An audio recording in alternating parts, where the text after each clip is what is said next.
High in the Himalayas of Kashmir and Ladakh, 205 kilometers east of Srinagar, 234 kilometers to the west of Leh, is a small town whose name is made up of two words, Kar and Kil. Kar means castle, Kil means center. So, a place between castles, as the land historically lay between kingdoms. In 1999, this place became the center of much international intrigue and war between India and Pakistan.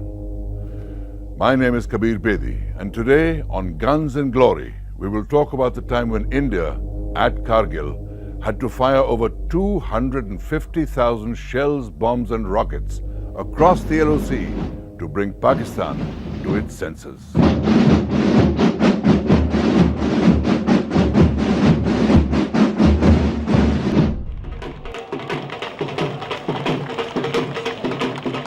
On 20th of February 1999, at the Wagah border, the Prime Minister of Pakistan waited to receive his guests. This was the inaugural trip of the Delhi-Lahore bus service and the first visit to Pakistan by an Indian Prime Minister in 10 years. When Prime Minister Atal Bihari Vajpayee alighted from the bus, it seemed that the ice of suspicion and misunderstanding between the two neighbors was finally on the verge of a thaw. As Prime Minister Nawaz Sharif stepped forward, first there was a handshake, and then the Prime Minister of India initiated a hug, which seemed to be grudgingly reciprocated by the Prime Minister of Pakistan.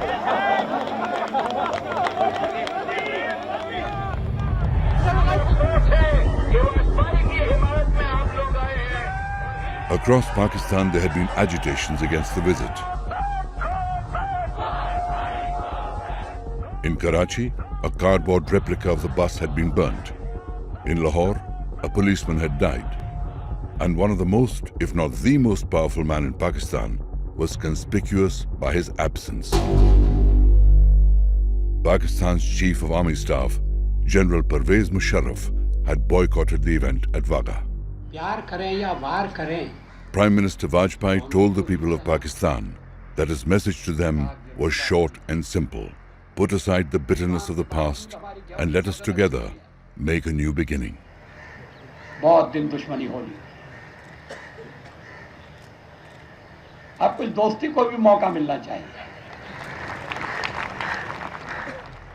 November 1998, about 3 months before Atal Bihari Vajpayee set off on the bus to meet Nawaz Sharif, Lieutenant General Mahmood Ahmed, an artillery officer commanding the 10 Corps in Pakistan, went to meet his chief, General Pervez Musharraf.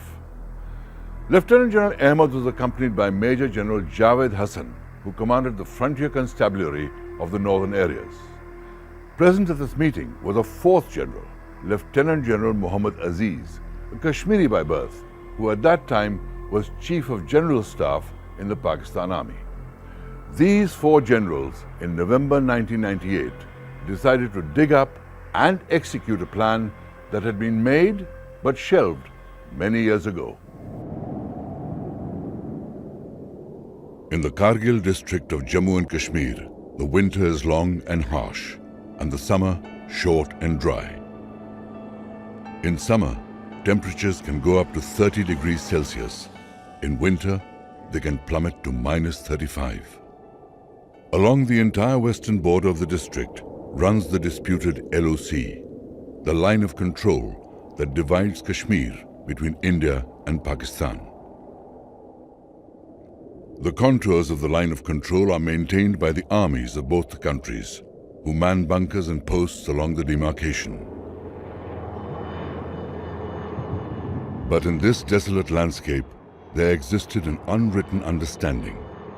In the cold harshness of winter, the armies would climb down from the highest of their posts and leave them unattended till the summer.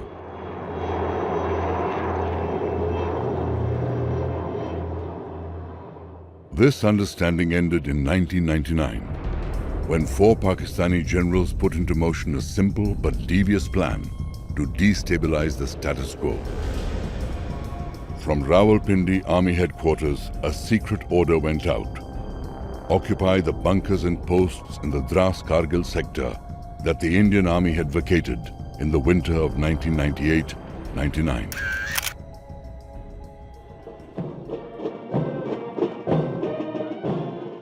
Unknown to Vajpayee, and possibly even to Nawaz Sharif, as India and Pakistan were announcing to the world the beginning of a new era in Indo-Pakistan relationship. Pakistan's Northern Light Infantry had already occupied 132 Indian posts and controlled an area of about 130 square kilometers that stretched over a 100-kilometer front with depths ranging between 7 to 15 kilometers inside Indian territory. And yet, during this period, on March 21, 1999, Prime Ministers Vajpayee and Sharif signed the Lahore Declaration. In the last days of April 1999, Tashi Namgyal, Morup Sering and Ali Raza Stanba from the tiny village of Garkhun took their flock of sheep up to the Banju Heights near Kargil. Morup carried with him his prized possession, a pair of powerful binoculars. On the morning of May 3rd, Tashi Namgyal borrowed the binoculars to look for game to hunt. But what he saw were men in Pathan suits digging bunkers. वहाँ हमें कोई 6 आदमी नजर आई है, कोई काला रंग का ड्रेस लगा हुआ था, तो मैंने थोड़ा सा देखा उसमें, तो पत्थर डूल रहा था, बर्फ हट रहा था.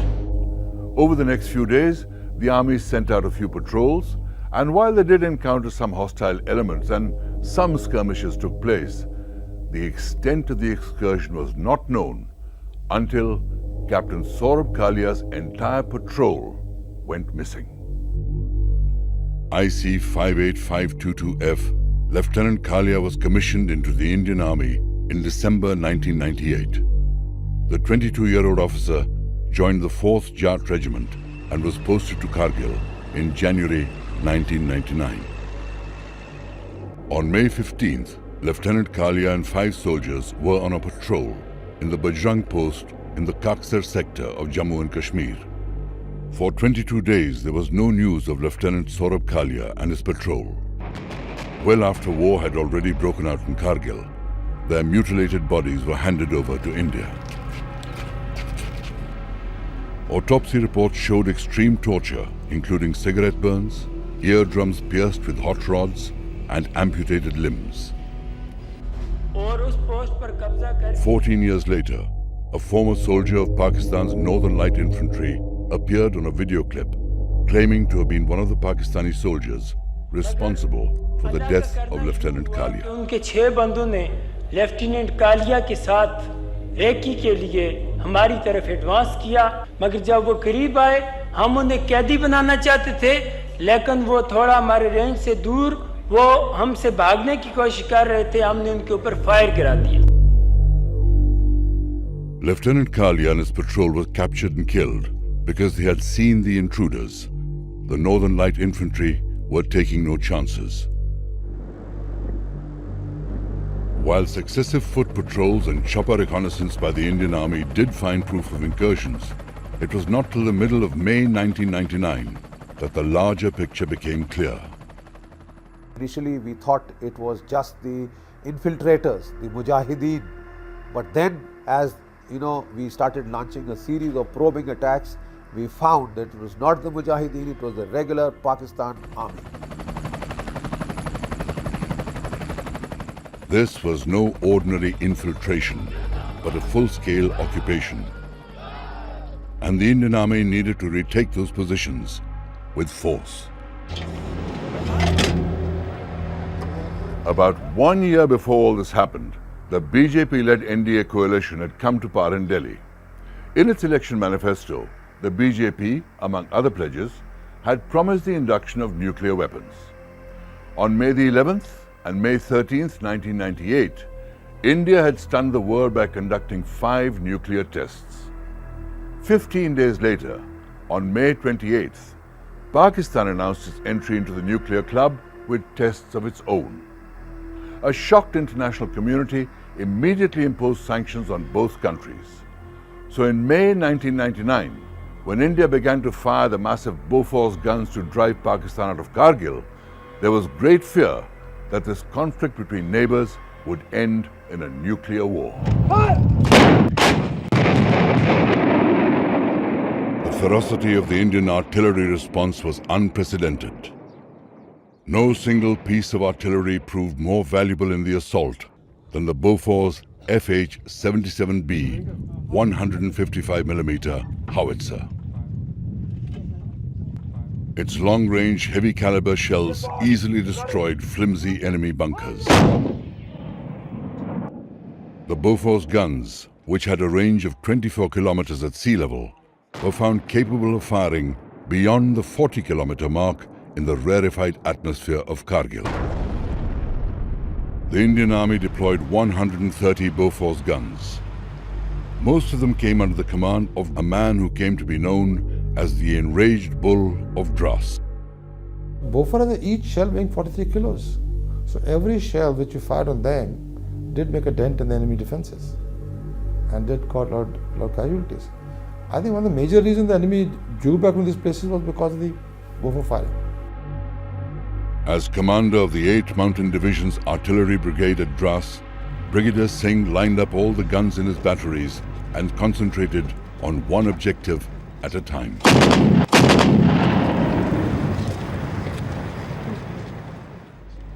In one crucial assault, 100 guns concentrated their fire at one point, point 5140 in Tololing.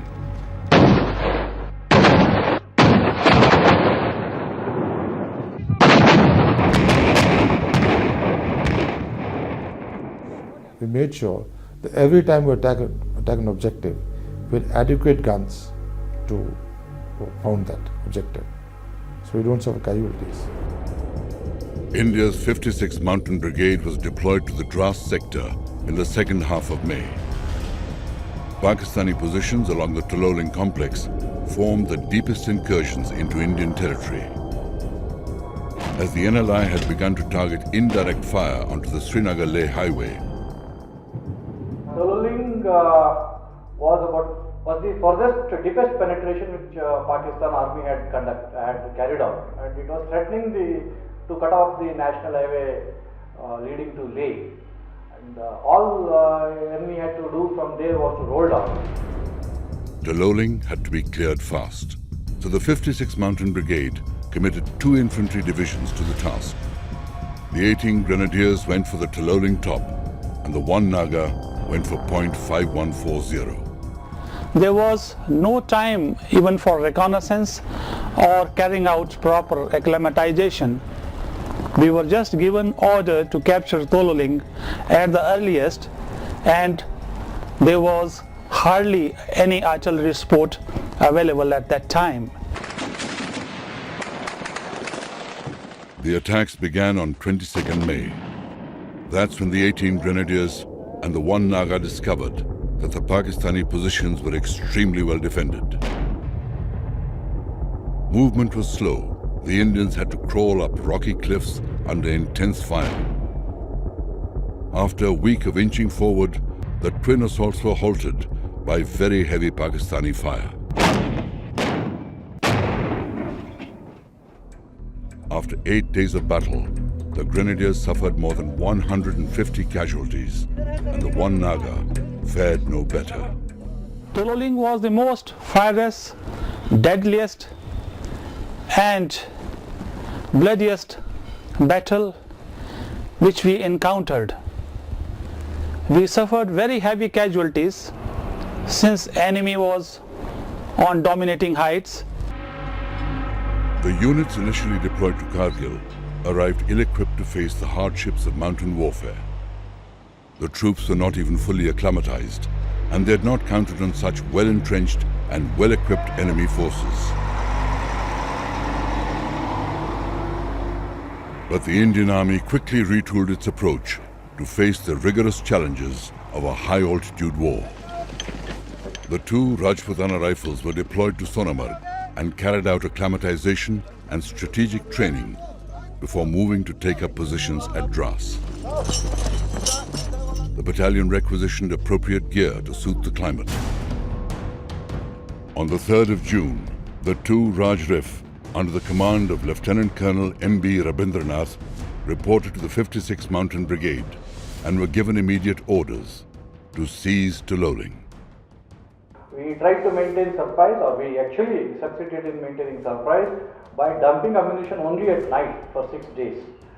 And then after 6 days, final day we actually went and lie dogo next to the objective areas for whole day without moving, and then attacked the next day. On the night of June 12th, 20 artillery batteries consisting of 120 guns began a continuous 6-hour barrage aimed at Pakistani positions on the cliff tops. The 18 grenadiers, who were stuck midway up the ridge, set up their own barrage. Under the cover of this tremendous cannonade, the two Raj Rif moved towards Tololing Peak along both the chosen axes. The big guns kept firing till the Indian attackers were a mere 200 meters from their objective. When they suddenly fell silent, the Raj Rif soldiers, supported by fires from the 18 grenadiers, decimated the Northern Light Infantry and took possession of Tololing Top.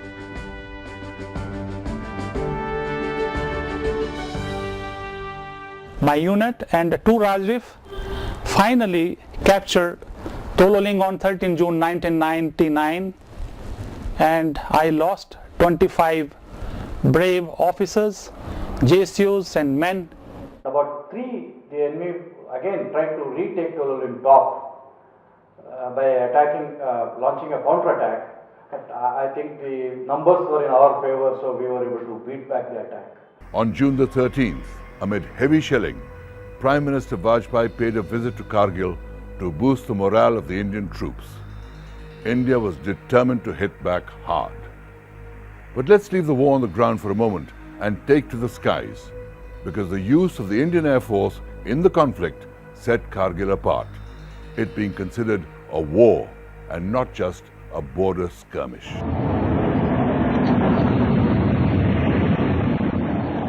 The Indian Air Force began offensive operations at 0630 hours on May 26th. 6 successive attacks were launched using MiG-21s and MiG-27s. The targets were intruder bunkers, supply lines and supply dumps in the Dras and Batalik sectors. They used rocket attacks and strafing passes over enemy dugouts in the face of intense enemy fire. And Mi-17 helicopters attacked positions on Tiger Hill.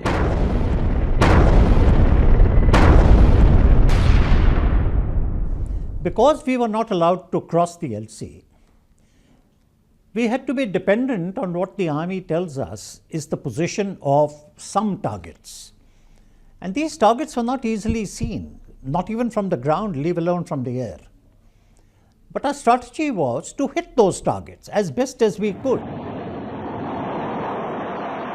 India took a major decision in launching the IAF into action in Kargil. The fear was it would escalate the scale of war and hostilities might not be limited to the Kargil sector. It was a calculated risk that India had to take, but a necessary one. Had Pakistan decided to use their Air Force and anger on our side, we would have lost a tremendous amount of, we would have had a tremendous amount of casualties, because our people were out in the open without any defenses at all. But on the second day of the air attacks, disaster struck. A Hyena formation of MiG-27s took off, tasked with destroying enemy positions in the Batalik subsector. Each MiG-27 carried 40 deadly 80mm rockets and was armed with 30mm cannons. Flight Lieutenant K. Nachiketa was flying number 2 to squadron leader A. Mandokhot. Zeroing in on the target, Flight Lieutenant Nachiketa fired all his 40 rockets in one salvo. He came back for a second attack with his 30mm guns. Nachiketa, unfortunately, he fired his weapon, and there is a disadvantage on that type of aircraft, the MiG-27, that when this sort of armament, this sort of rocket is fired, there is a chance, I repeat, there is a chance that some engine malfunction could occur. There were so many others, and this was his second attack in that particular area. Only in this second attack there was a problem and his engine malfunction, and he was too low at that time, and he punched out. He punched out and he was taken prisoner of war. When Flight Lieutenant Nachiketa ejected, Squadron Leader Ajay Ahuja, also airborne on a mission at the same time, stayed over the area in an attempt to spot his landing site to direct rescue helicopters to pick him up. So he trying to look for it, he started to turn around, and his aircraft was heavily loaded. And in the result, and it was underpowered as well. That type of aircraft is generally underpowered. So he lost height. He came within the range of the surface-to-air missiles and got shot. Squadron Leader Ahuja was flying on the Indian side of the LOC when he was hit. He was posthumously awarded the Veer Chakra. Then again, on May 28th, a Mi-17 helicopter on an attack mission at Taloling was destroyed by a Pakistani shoulder-fired missile.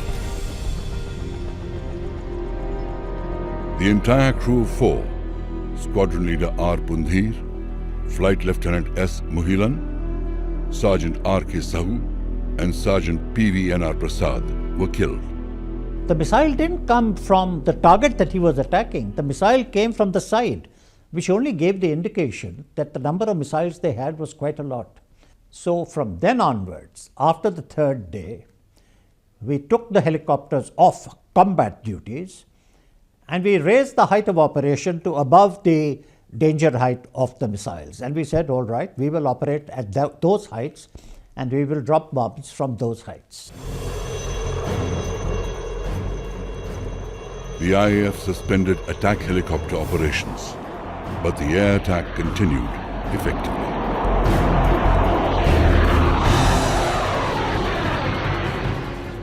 In Kargil, it was a real challenge for fighter pilots not to stray over the LOC as ordered. But air warfare at such heights had other major challenges too. In those mountains, supersonic jets could see their targets only at the last minute. Also, aircraft and ammunition did not behave as per norms, so the IAF had to adapt.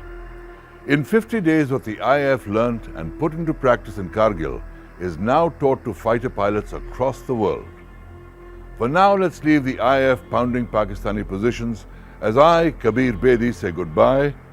And in the next episodes of Guns and Glory, we'll join the ground troops as they scale the treacherous slopes to regain the heights of Kargil.